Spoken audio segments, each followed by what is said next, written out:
Assalamualaikum warahmatullahi wabarakatuh. Waalaikumsalam warahmatullahi wabarakatuh. Bismillahirrahmanirrahim. Hamdan wa thana'an laka ya Allah, salatan wa salaman laka ya Habiballah, wa ala alika wa ashabika ya khaira khalqillah.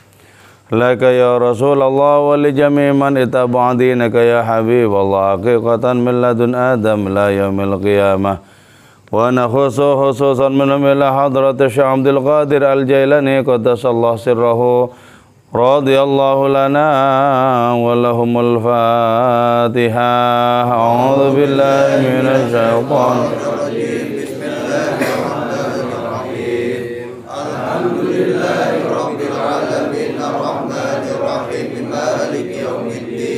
Iyyaka na'budu wa iyyaka nasta'in ihdinas siratal mustaqim siratal ladzina an'amta 'alaihim ghairil maghdubi 'alaihim waladdallin amin.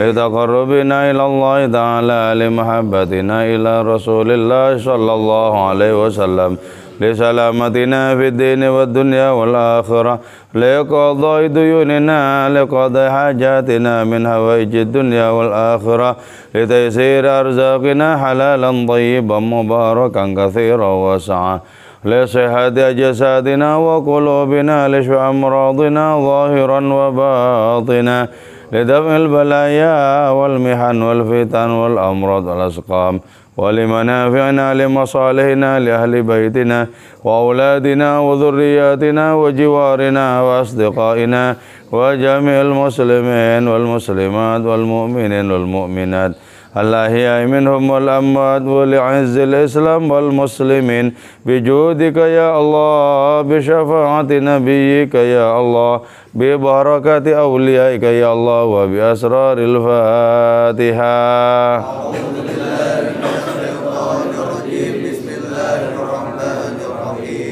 Alhamdulillahi Rabbil Alamin Ar-Rahmanir Rahim Maliki Yawmiddin. Iyyaka na'budu wa iyyaka nasta'in ihdinas siratal mustaqim Siratal ladzina an'amta 'alaihim ghairil maghdubi 'alaihim waladdallin amin. A'udzu billahi minasy syaithanir rajim. Bismillahirrahmanirrahim. Qul a'unabbiukum bi khairim min dzalikum lilladzina ittaqaw 'inda rabbihim jannatun tajri min tahtihal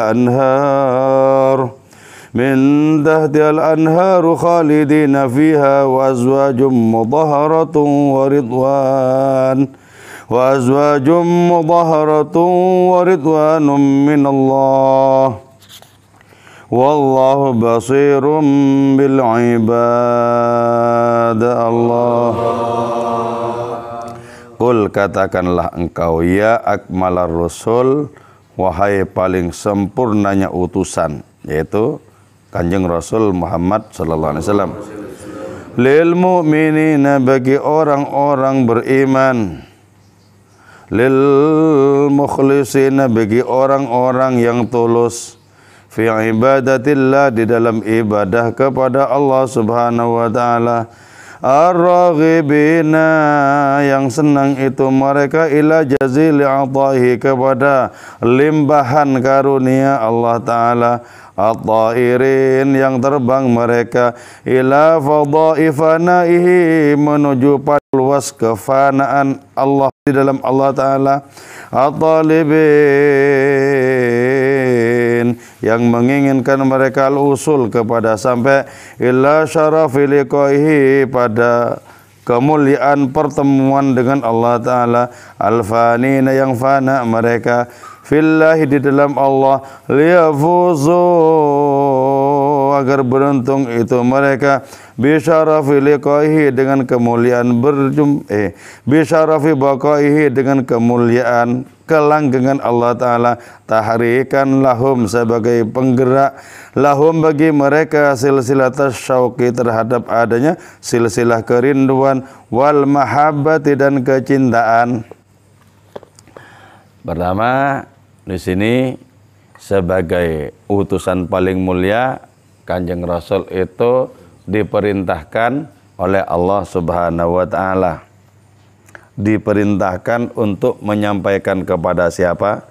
Kepada orang-orang beriman, kepada orang-orang yang ikhlas, yang tulus di dalam bersembah sujud kepada Allah. Berarti kalau kita termasuk orang-orang beriman, kalau kita termasuk orang-orang yang ikhlas di dalam bersembah sujud kepada hadirnya, maka kita termasuk dicakup oleh ayat ini. Jadi perintah Allah Ta'ala kepada Nabi-Nya untuk disampaikan diantaranya kepada kita. Kalau kita termasuk orang yang beriman, termasuk orang-orang yang ikhlas bersembah sujud, beribadah kepada hadiratnya. Nah, kalau kita merasa dalam cakupan ayat ini, betapa beruntung kita. Jadi dari Allah kepada Rasulnya, berikan kabar gembira kepada siapa? Ya kepada kita-kita ini diantaranya. Kalau kita termasuk orang yang beriman dan ikhlas di dalam beribadah kepada hadiratnya. Apa itu ikhlas? Ikhlas. Ada 3 macam tingkatan ikhlas. Yang pertama, ikhlasul ibad. Ikhlasnya para hamba Allah Ta'ala yang ketika mengerjakan perintah, mereka itu berharap mendapatkan surga. Surga dunia, ya surga akhirat. Ikhlas yang pertama ini adalah ikhlasnya orang-orang yang ketika patuh kepada perintah dan menjauhi larangannya, mereka berharap selamat dari neraka dunia, dari neraka akhirat. Jadi ikhlasnya mereka ini masih memiliki pengharapan, yaitu berharap dapat surganya dan selamat dari siksanya.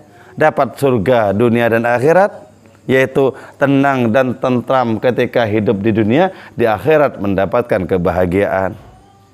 Juga terbebas dari neraka dunia, neraka akhirat. Neraka dunia ya bentuknya diantaranya adalah sering cekcok. Neraka dunia itu tidak pernah tentram, galau-galau terus, stres-stres. Neraka akhirat ya lebih parah lagi. Jadi ya tingkatan keikhlasan yang terendah itu adalah ketika kita berbuat kebaikan, kita berharap kepada Allah Ta'ala lewat perbuatan kebaikan itu untuk mendapatkan surga, mendapatkan ketenangan, ketentraman, kedamaian, juga terhindar dari berbagai macam malapetaka, kepedihan, kegalauan, dan lain semacamnya. Itu tingkatan ikhlas yang paling rendah, disebut ikhlasul ibad atau ikhlasul ubad.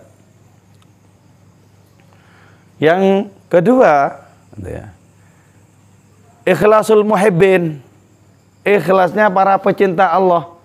Nah ini lebih tinggi, sebab ketika orang-orang ini bersembah sujud kepada Allah, itu sudah terbebaskan dari mengharap neraka, terbebaskan dari takut kepada surga.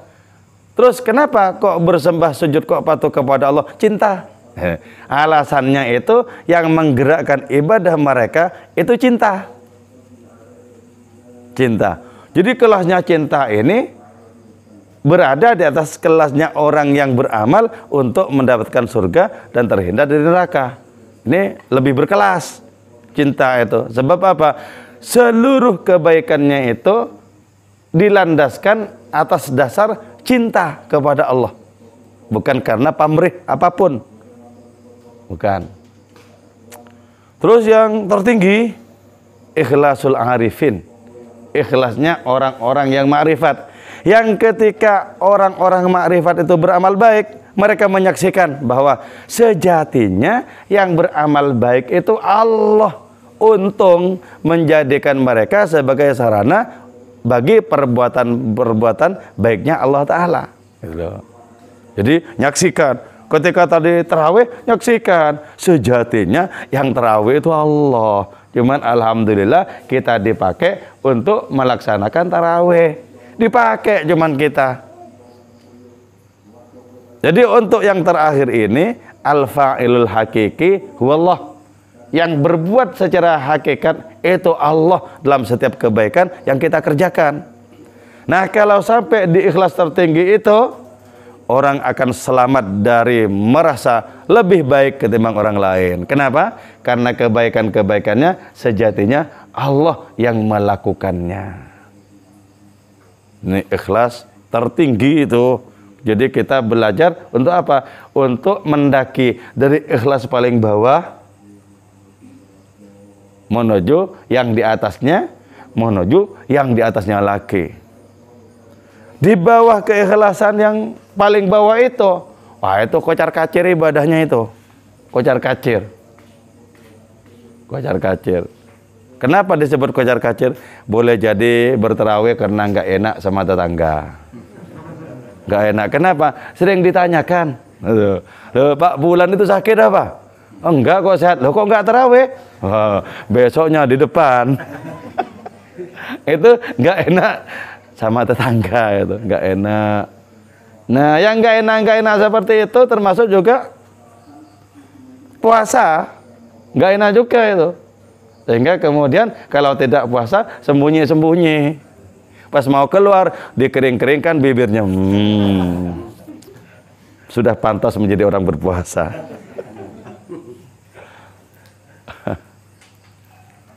Jadi kita belajar untuk semakin memperbaiki kualitas keikhlasan kita. Terus yang dicakup juga oleh ayat ini adalah ar-raghibina ila jazili ataihi. Orang-orang yang senang mendapatkan adanya gelontoran karunia Allah. Nah, terutama ya karunia rohani. Ya,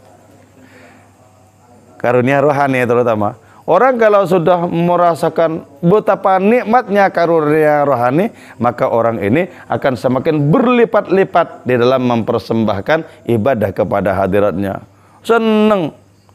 Jadi karunia rohani itu jauh lebih bermutu ketimbang karunia-karunia jasmani yang dikonsumsi oleh jasad kita. Jauh lebih nikmat karunia-karunia rohani itu. Coba kalau kita dikasih saja oleh Allah Ta'ala setetes cintanya, kita akan beribadah kepada hadiratnya itu dengan nada dasar cinta, dan itu kenikmatan luar biasa itu. Kenikmatan luar biasa. Terus yang dicakup juga oleh ayat ini adalah at-ta'irina ila fadha'ifanaihi. Orang-orang yang dengan kekuatan dan sayap rohani terbang menuju apa? Padang luas kefanaan di dalam Allah Ta'ala. Jadi ya, jasad kita itu tidak bisa terbang kecuali naik pesawat terbang.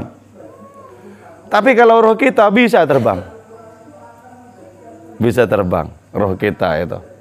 Jadi, orang-orang yang terbang dengan kekuatan rohaninya untuk mengalami fana atau tenggelam di dalam Allah Subhanahu wa Ta'ala.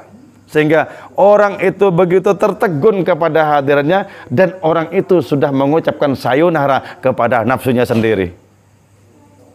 Sudah terbebaskan dari kekelaman nafsu. Orang ini fana di dalam dekapan kemahaan Allah Subhanahu wa Ta'ala. Orang ini senantiasa dipakai oleh Allah Ta'ala untuk mengerjakan berbagai macam kebaikan. Dicakup oleh ayat ini. Dicakup. Jadi kita itu manusia beriman merupakan makhluk-makhluk yang hebat loh, hebat. Kenapa? Kita punya roh. Dan roh itu yang merupakan potensi bagi kita untuk berjumpa dengan Allah. Roh kita itu. Bagaimana yang disebut dengan berjumpa dengan Allah Ta'ala? Bukankah Allah Ta'ala itu tidak sebagaimana makhluk yang bisa kita jumpai? Nah, yang dimaksud berjumpa dengan Allah Ta'ala, kita merasakan berhadapan-hadapan, merasakan dekatnya Allah Ta'ala, lebih dekat kepada kita dibandingkan dekatnya apapun, dan konsentrasi kita tak terpecah kepada hadiratnya.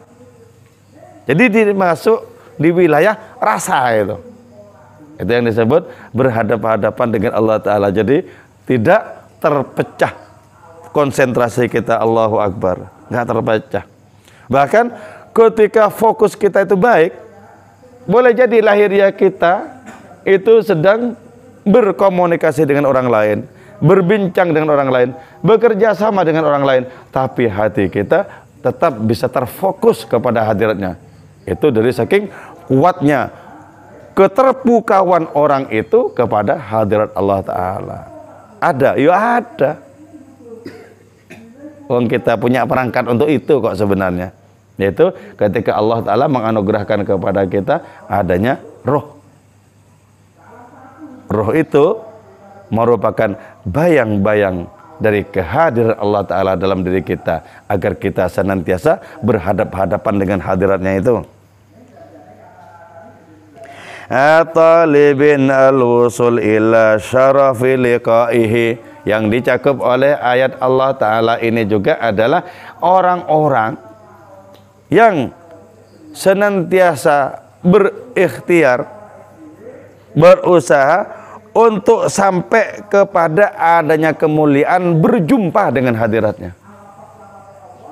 Jadi ini ya, pemahaman-pemahaman seperti ini kita tabung, kita saving di dalam batin kita, dan kita ikhtiarkan agar bisa kita alami gitu loh. Jadi yang dimaksud dengan terbang itu kita ikhtiarkan dengan kekuatan rohani diri kita. Ketika kita sudah bisa menekuk jarak yang membentang antara kita dengan hadiratnya, ketika kita sudah bisa menerobos penghalang-penghalang di hadapan diri kita, seluruh kesenangan apapun yang lain itu penghalang-penghalang, ketika sudah kita terobos, itu berarti kita sudah usul sampai di hadiratnya. Maka karena itu jangan mudah tertarik kepada renik-renik perkara kehidupan ini. Tertarik ini, tertarik itu, tertarik ini, nggak rampung-rampung tertarik begitu itu. Kalaupun kita tertariklah hanya semata-mata hal yang membuat kita tertarik itu bisa kita jadikan sarana untuk semakin fokus dalam bersembah sujud kepada hadiratnya. Boleh tertarik yang seperti itu. Tapi kalau tertarik hanya untuk menjadi penghalang, yang membatasi, yang menghijab antara kita dengan Allah Ta'ala, itu harus kita terobos itu. Makanya ada istilah hutan dunia yang penuh dengan berbagai macam tumbuhan-tumbuhan, penuh dengan berbagai macam rintangan-rintangan. Terobos sebagai bukti bahwa ada kesungguhan di dalam diri kita, di dalam menempuh suluk atau perjalanan rohani menuju kepada Allah. Ada kesungguhan, kita terobos. Kita ditaruh oleh Allah Ta'ala di dunia ini untuk menguji apakah kita memiliki kesetiaan atau tidak. Kalau kita memiliki kesetiaan, seluas apapun rintangan membentang, kita terobos. Makanya kan ada lagu itu loh, lautan luas ku seberangi, gunung tinggi aku daki, demi cintaku kepadamu. Kalau itu berlaku untuk Allah, hebat itu. Hebat. Jadi karena itu jangan gampang tertarik terhadap warna-warni kehidupan. Sebab kalau gampang tertarik, kita dijebak oleh hal-hal yang membuat kita tertarik itu, dikurung di situ. Kalau dikurung di situ, bagaimana mungkin kita bisa terbang? Ya nggak bisa, wong dikurung kok. Anehnya, kurungnya itu dibikin sendiri. Wah. Termasuk keahlian manusia adalah menciptakan jebakan untuk dirinya sendiri. Wah, gimana? Wong perintahnya itu bebaskan dirimu dari jebakan, malah semakin masuk dalam jebak. Kenapa? Aku senang di sini. Gimana kok masuk ke dalam jebak itu gimana? Aku pengkot TV.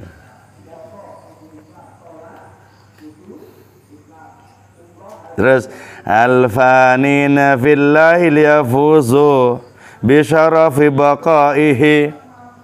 Yang dicakup oleh ayat ini juga adalah orang-orang yang fana di dalam Allah. Maksudnya fana dalam Allah Ta'ala itu kita mati di hadapan kemahaannya, hidup karena ditopang oleh keabadian Allah Ta'ala. Makanya ya, inna salati wa nusuki wa mahyaya wa mamati. Kita tidak membahas salati wa nusuki, tapi mahyaya wa mamati. Mahyaya, hidupku billah ditopang oleh Allah. Jadi karena itu kemudian setiap perbuatan kita pasti baik karena ditopang oleh Allah Ta'ala.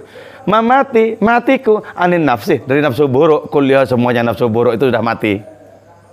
Nah ketika kita sudah mati dari seluruh nafsu buruk itu, ribuan setan mengajak kita kepada maksiat, kita tidak akan pernah tergoyahkan. Kenapa? Mati sudah selera kita kepada dosa-dosa itu sudah mati.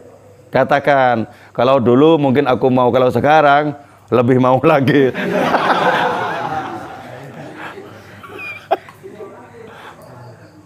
Mati. Kalau sudah mati seperti itu, seluruh godaan setan tidak ada gunanya. Oh mati kok kita. Mati. Pernah ada seorang wali ya. Wali itu tergila-gila kepada Allah oleh orang-orang kebanyakan dikira sebagai orang gila.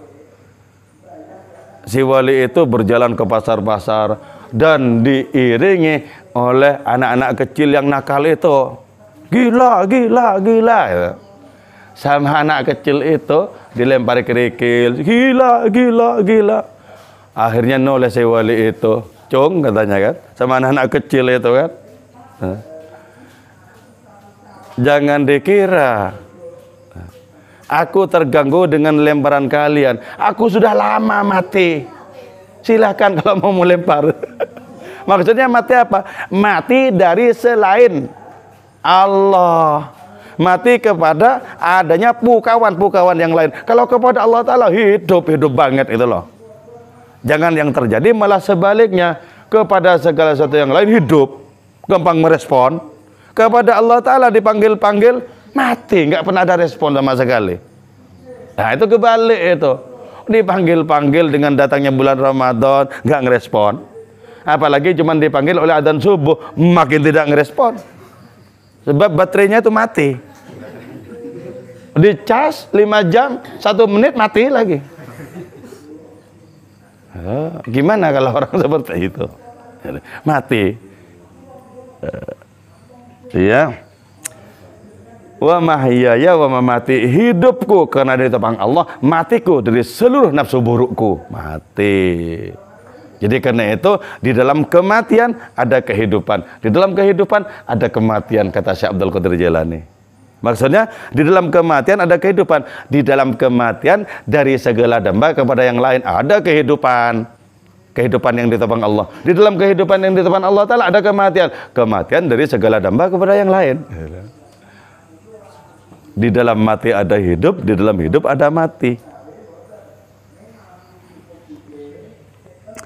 Nah, kenapa Nabi itu diperintahkan oleh Allah Ta'ala untuk menyampaikan ayat ini?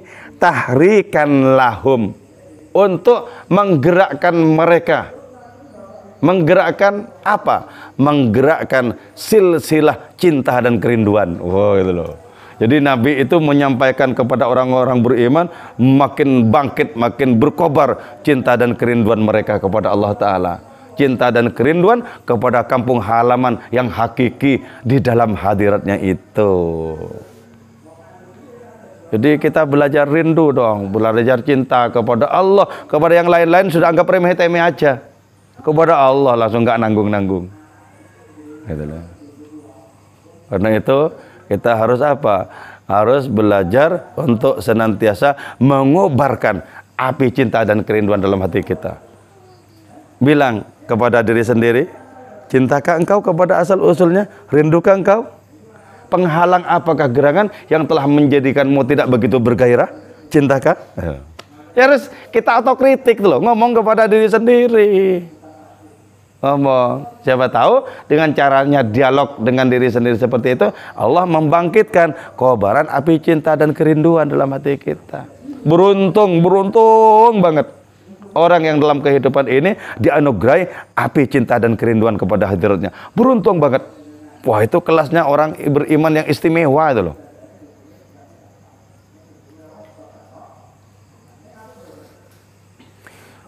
Orang beriman, orang sejati di kesempurnaan telah tiba, hidupnya bernama Allah semata, kata sebuah suluk ya.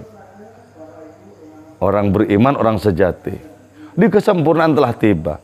Seperti apa orang yang tiba di kesempurnaan itu? Yaitu tadi, ketika orang itu hidupnya ditopang oleh Allah Ta'ala, pada saat yang bersamaan sudah mati gairah kepada yang lain. Itu di kesempurnaan telah tiba. Itu.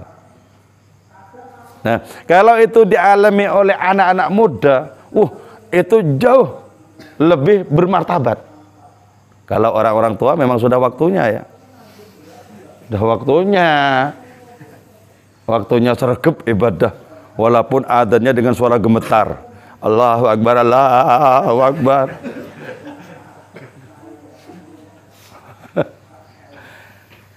Makanya ya, Maulana Rumi memberikan sambutan kepada anak muda yang memiliki kegairahan kepada Allah Ta'ala. Tabuhlah genderang.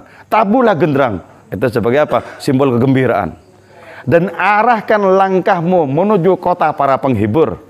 Karena seorang anak muda hari ini telah memasuki pintu pertobatan. Hebat itu. Hebat kalau anak-anak muda kok kemudian bisa menerobos hutan dunia, jatuh hati kepada Allah Ta'ala, melebihi jatuh hatinya kepada apapun yang lain. Hebat itu. Hebat. Anak muda seperti itu dapat jaminan, yaitu menjadi salah satu dari 7 golongan yang pasti dinaungi oleh naungan Allah Ta'ala ketika tidak ada naungan yang lain di akhirat. Anak muda ya, yaitu orang-orang yang gairahnya kepada warna-warni kehidupan itu masih kuat-kuatnya. Kok ternyata dilampaui itu. Hebat itu. Hebat.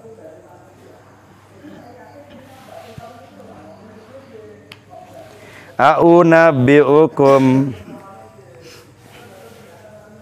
akan aku beritakan kepada kalian. Apakah aku akan memberitakan kepada kalian, ayyuhal hayara, wahai orang-orang yang bingung, fi saharul imkan, di tengah padang pasir berbagai macam kemungkinan.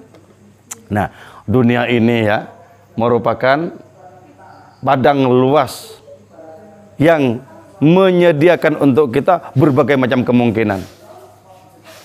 Sementara orang-orang yang dirundung oleh adanya rasa bingung, berhadapan dengan padang luas kemungkinan itu, pilihannya terpecah belah kemana-mana. Belum ada fokus, belum ada kiblat hakiki, yang tak lain adalah Allah Subhanahu wa Ta'ala itu. Al-muthiqun, yang tertambat biquyudil akwan, dengan tali temali alam semesta. Jadi ini orang yang tidak merdeka. Apakah aku akan memberitakan, menyampaikan kepada kalian, wahai orang-orang yang bingung di tengah padang luas kemungkinan-kemungkinan.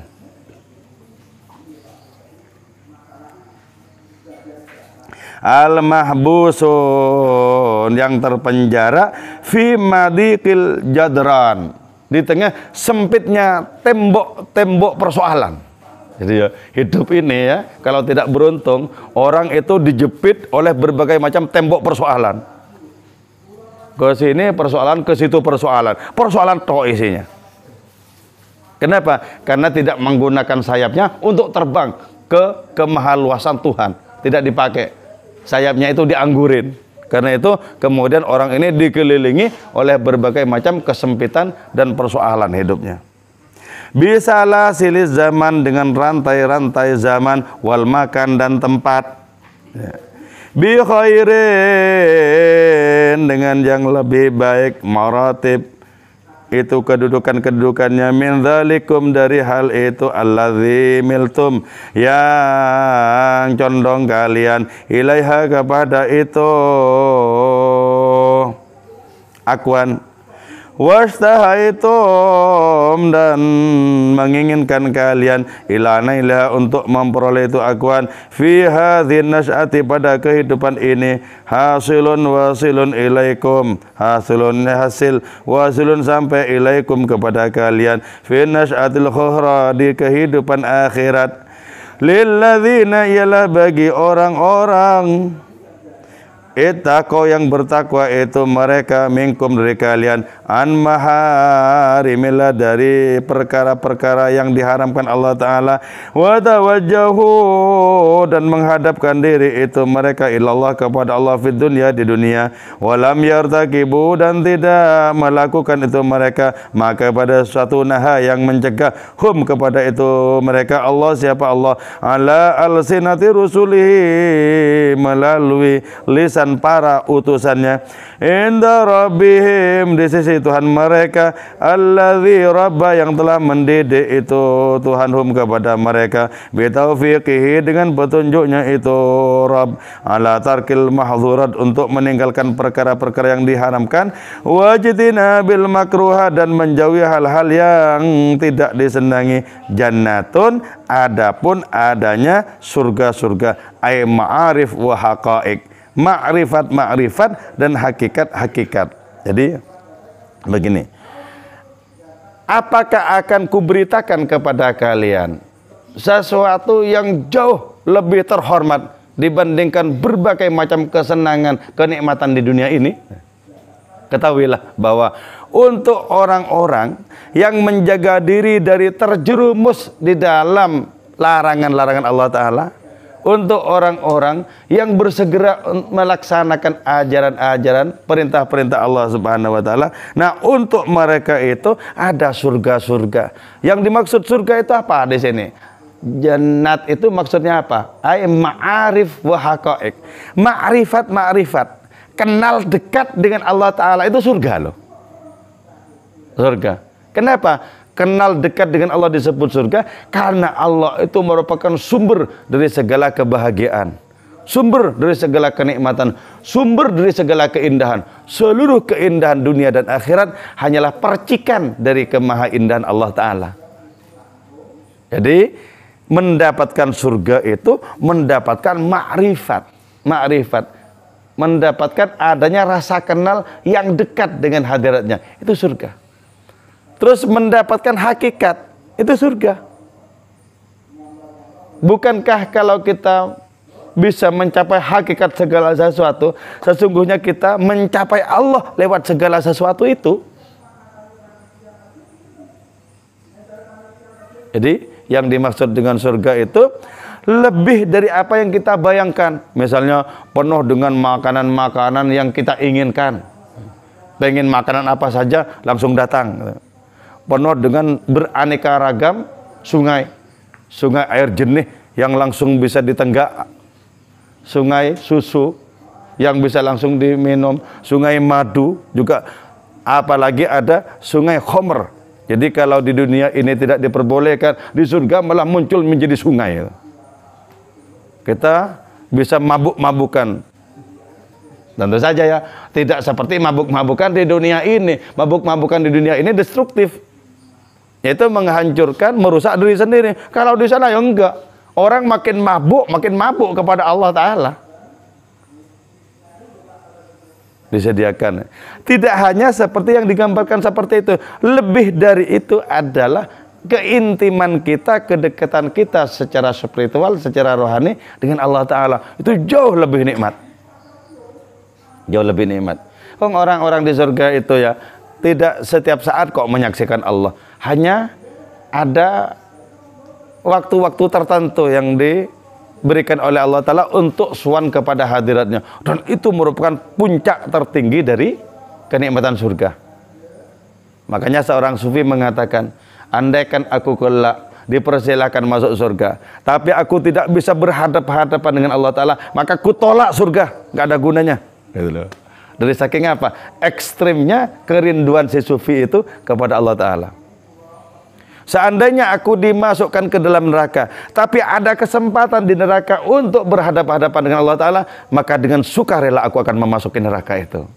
Itu berarti apa? Inti kenikmatan itu adalah kedekatan dengan hadiratnya. Karena itu ibadah-ibadah kita wajib kita kelola agar dengan ibadah itu kita merasa berhadapan-hadapan dengan Allah. Jadi tidak hanya sekedar ibadah fisik belaka sementara hati tak merasakan kedekatan Allah. Jangan. Eman-eman. Sebab ibadah fisik semata-mata itu ibaratnya apa? Ibaratnya itu orang menumpuk batu sebanyak-banyaknya. Saat truk, 2 truk, 100 truk, 1000 truk, itu harganya tidak seberapa. Tidak seberapa dibandingkan adanya batu mulia. Dibandingkan adanya batu jamrud seginian 150 juta. Itu kalau dibelikan batu fondasi bangunan itu, waduh, berapa truk itu? Loh. Jadi yang bertruk-truk itu ibaratnya merupakan pahala dari ibadah fisik gitu loh. Nanti kita katakan, udah banyak bekalku. Itu udah sebanyak-banyaknya. Lah itu kan cuman batu koral itu. Batu koral yang nggak seberapa. Coba 1 karung saja, ya. 1 karung saja dari batu mulia. Wah, itu sudah bermiliar-miliar, bertriliun-triliun itu. Jadi kalau bisa itu begitu. Jangan hanya kita mengandalkan jumlah. Mengandalkan jumlah. Apalagi kalau batu itu masih lumayan. Kalau kita katakan amalku banyak, itu ternyata ketika dicek itu adalah semak-semak. Wah, pantas dibakar itu. Pantas dibakar. Wong semak-semak yang ditimbun kok. Yang nggak bernilai apa-apa itu. Hanya lahiriahnya saja. Hanya karena ingin mendapatkan pamrih atau pujian dari manusia. Nah, itu percuma. Percuma. Jadi karena itu himpunlah amal-amal berkualitas. Yaitu amal yang disertai dengan kehadiran hati, disertai dengan kehadiran roh yang bisa menyaksikan kemahaan Allah Subhanahu wa taala itu.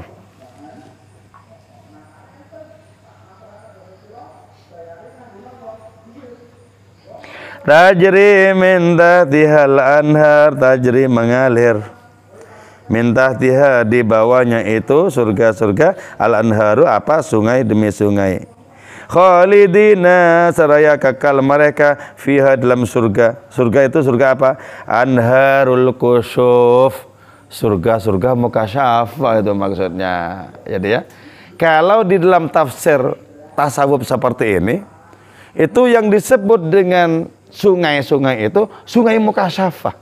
Mukasyafah itu apa? Kesanggupan kita membuka tabir segala sesuatu, sehingga yang tampak, yang jelas ketika kita menyaksikan segala sesuatu, itu yang tampak, yang jelas adalah Allah Ta'ala semata. Itu namanya anharul kusyuf, sungai-sungai mukasyafah. Kalau seperti itu, orang tidak akan kebingungan mencari Allah Ta'ala kemana-mana, sebab di mana-mana menyaksikan Allah. Tapi kalau hati kita belum diikut sertakan dalam beramal, roh kita belum diikut sertakan dengan beramal, beribadah di mana-mana, kita tidak akan pernah merasakan berjumpa dengan Allah Ta'ala. Di masjid nggak ketemu, di musola, di pondok-pondok nggak ketemu, bahkan datang ke Ka'bah dalam rangka umroh nggak ketemu juga. Karena Allah Ta'ala itu tidak terringkus di dalam keterbatasan ruang. Terus yang disebut dengan sungai-sungai juga itu adalah anharus syuhud, sungai-sungai kesaksian. Jadi konotasinya itu adalah konotasi tasawuf. Kalau kita menggunakan konotasi alam bendawi yang wadak, sungai-sungai mengalir di bawahnya surga, maka kita bayangkan kita bisa seketika langsung mandi gitu. Jadi betapa sangat terbatasnya pemaknaan. Seketika kita bisa berenang-renang, bisa bersenang-senang di situ. Tapi ketika dipahami dalam konteks tasawuf, maka yang disebut dengan adanya sungai itu adalah sungai mukasyafah dan sungai musyahadah. Lebih nikmat tingkatannya. Lebih nikmat. Sebab tafsir seperti ini diperuntukkan bagi orang-orang yang menyelam di dalam dunia hakikat.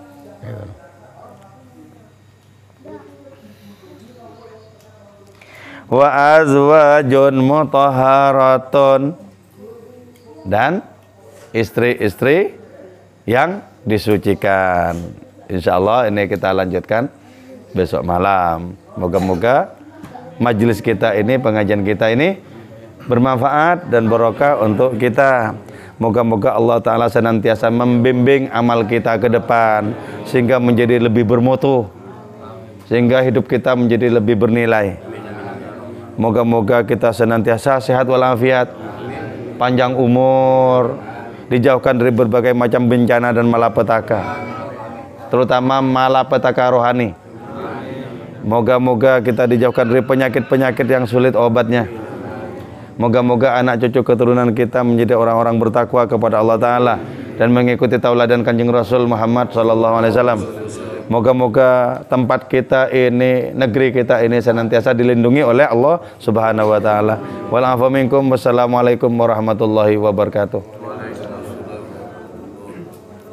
Maulaya sholli wa sallim daiman abada.